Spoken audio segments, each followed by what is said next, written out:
बहन और उसके प्रेमी की भाई ने की हत्या। कानपुर से 40 किलोमीटर दूर बेला विधुना मार्ग पर एक थाना है, रसूलाबाद गांव बादशाहपुर। बादशाहपुर में रामचंद्र का परिवार रहता था। उसके परिवार में पत्नी जमुना के अलावा 2 बेटे रघुनंदन एवं शिवनंदन तथा 2 बेटियां सपना और सुरेखा थी। रामचंद्र गांव का संपन्न किसान था। वह गांव का प्रधान भी रह चुका था। रामचंद्र की छोटी बेटी सुरेखा 10वीं में पढ़ रही थी, जबकि बड़ी बेटी सपना ने 12वीं पास करके पढ़ाई छोड़ दी थी। वह घर के कामों में मां की मदद करने लगी थी।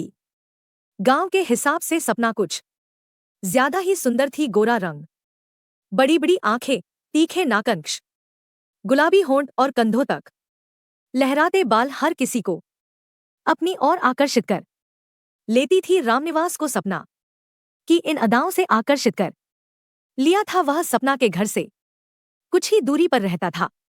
रामनिवास के पिता शिव सिंह की मौत हो चुकी थी। वह मां और भाई अनिल तथा रावेंद्र के साथ रहता था। सपना के भाई रघुनंदन की रामनिवास से खूब पटती थी।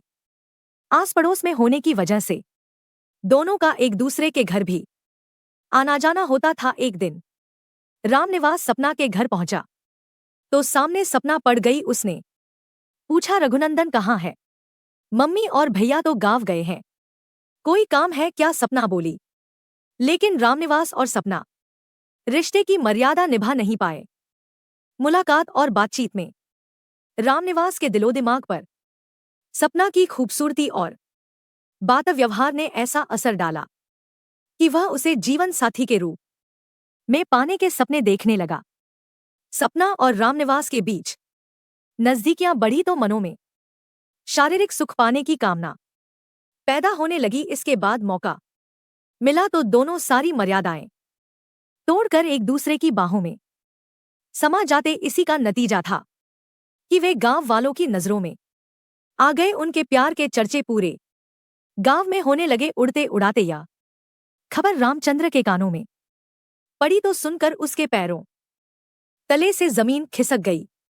यह सब जानकर उसने सपना पर पाबंदी लगा दी। बात इज्जत की थी, इसलिए रघुनंदन को दोस्त की यह हरकत अच्छी नहीं लगी। एक दिन रघुनंदन ने खेतों पर सपना और रामनिवास को हंसी मजाक करते देख लिया तो उसने सपना की ही नहीं, रामनिवास की भी जमकर पिटाई की। फसल की रखवाली के लिए रामनिवास रात को खेतों पर सोता था। सपना को जब कभी मौका मिलता वह रात में उससे मिलने खेतों पर पहुंच जाती थी। काम हो जाने के बाद वह दबे पांव घर आ जाती।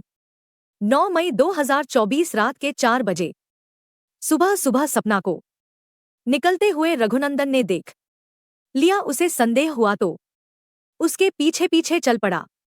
खेत पर उसने जो देखा सन्न रह गया। सपना और रामनिवास आपत्तिजनक स्थिति में थे। उन्हें इस तरह देखकर रघुनंदन की देह में आग लग गई। उसने कहा, हरामजादे, मना करने के बावजूद तूने मेरी इज्जत पर हाथ डाला।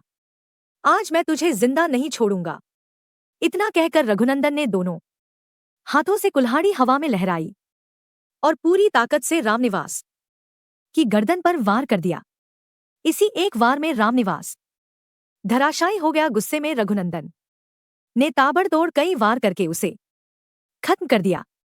भाई का गुस्सा देखकर सपना जान बचाकर घर की ओर भागी। रघुनंदन ने पीछे से आवाज दी, भागकर कहाँ जाएगी?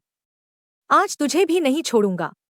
कहते हुए रघुनंदन ने सपना को दौड़ाया। सपना घर तक तो पहुंच गई, लेकिन वह खुद को कमरे में बंद कर पाती उसके पहले ही आंगन में रघुनंदन ने उस पर भी उसी कुल्हाड़ी से वार कर दिया। सपना चीखी तो घर वाले भाग कर आ गए।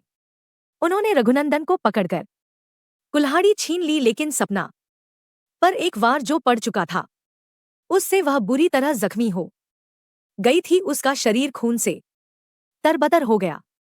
सूरज निकलते ही इस सनसनीखेज घटना की जानकारी रामनिवास के घर वालों और गांव वालों को हुई तो कोहरा मच गया। किसी ने इस घटना की खबर थाना रसूलाबाद पुलिस को दे दी थी। सूचना पाते ही थाना प्रभारी सुनील कुमार सिपाहियों को साथ लेकर गांव बादशाहपुर पहुंच गए।